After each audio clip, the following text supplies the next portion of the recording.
Сәлеметсіздер ме оқушылар? Мен Қалдыбай Қарлығаш Сәрсенбайқызы, бастауыш сынып мұғалімі. Біз бүгін математика пәнінен сабақ өтетін боламыз. Математика пәнінен біздің бүгінгі тақырыбымыз өткенді бекіту. Су біздің басты байлығымыз.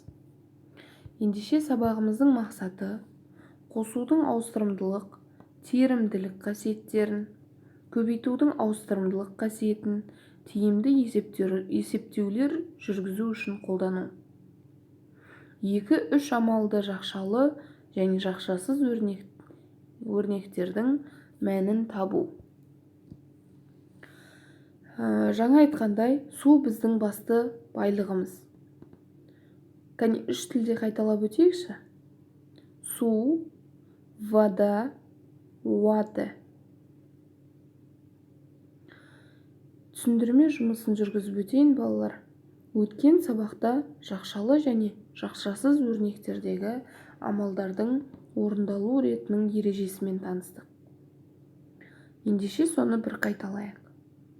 Жақшасыз өрнектерде ең алдымен көбейту немесе бөлу орындалады. Және амалдар солдан оңға қарай орындалады. Ал жақшалы өрнектерде ең алдымен жақшаның іші, содан кейін сыртындағы амалдар көбейту немесе бөлу, ал содан кейін қосу мен азайту амалдары орындалады. Ендеше бірінші тапсырмамызға кірісейік. Бірінші тапсырмамызда өрнектердегі амалдардың орындалу ретін анықта. Өрнектердің мәнін тапсаң, Қазақстандағы ең ірі су қоймаларының тереңдігін білесің. Әр суретте қандай су қойма бейнеленгенін анықта. Суреттерге қарайық. Балалар, бұқтырма, қапшағай, шардара деген бұл су қоймалар екен. Бұқтырма су қоймасы Ертіс өзеніне орналасқан екен. Бұл Шығыс Қазақстан облысында орналасқан. Қапшағай Іле өзеніне жақын. Бұл Алматы облысында.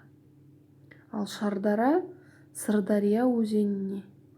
Ол Оңтүстік Қазақстан облысында орналасқан.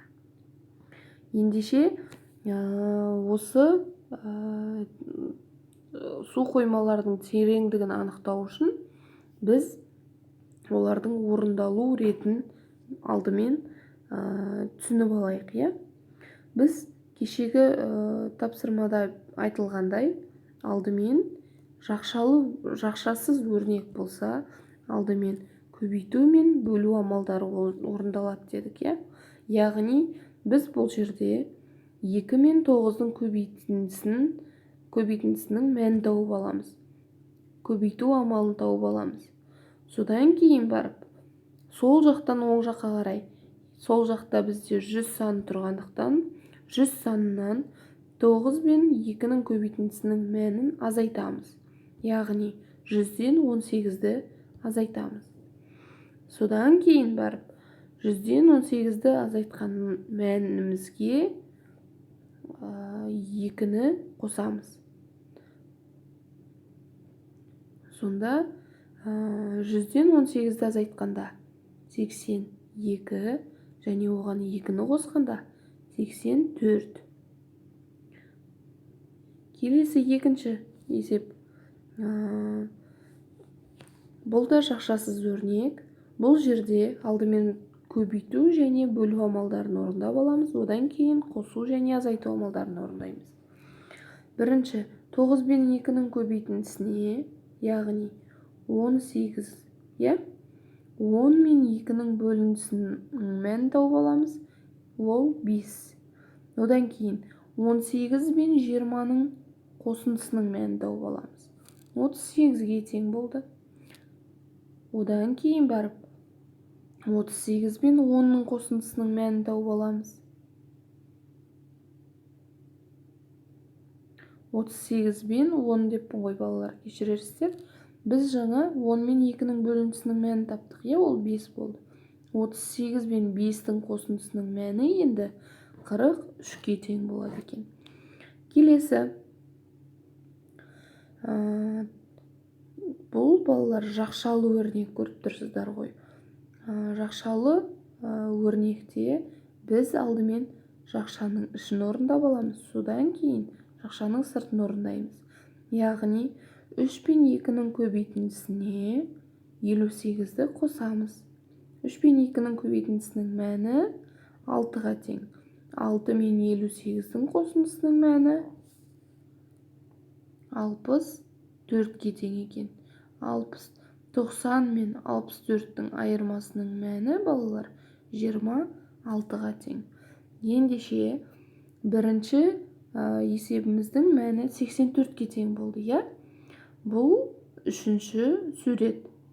Көріп тұрған үшінші суретіміз бұл бұқтырма су қоймасы екен.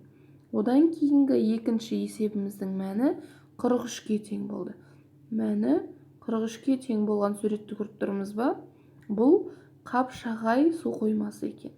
Және үшінші есебіміздің мәні 26-ға тең болды. Ол Шардара су қоймасы екен, балалар. Бұл тапсырмамыз ауызша орындалды, балалар. Ендеше екінші тапсырмамызға кірісеміз. Екінші тапсырмада салыстыру есебі берілген. Ендеше салыстырайық. Бөшкеде 40 литр су бар, ал флягадағы судың одан 15 литрі кем. Флягада неше литр су бар? Балалар, мен сіздерге оңай болсын деп шартын сұрағын жазып қойдым. Енді сіздер шешуі мен жауабын өздеріңіз тауып, есептеп орындаңыздар.